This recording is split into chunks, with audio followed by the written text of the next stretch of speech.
கொடிசியா வணிக வளாகத்தில் நவம்பர் 19 நடைபெற்ற தென்னிந்திய இயற்கை வேளாண்மை மாநாட்டில் Karpagam innovation and incubation council சார்பில் சிறப்பான பங்கேற்பு நடந்தது.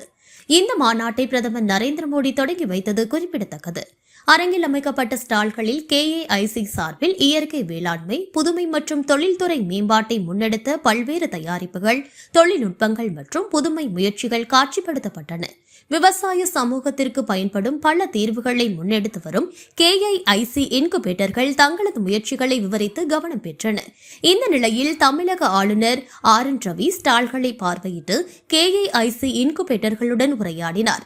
அவர்களின் புதுமை முயற்சிகளை பாராட்டியும் ஊக்குவித்தும் சென்றது KAICக்கு பெரும் பெருமை என நிர்வாகம் தெரிவித்துள்ளது.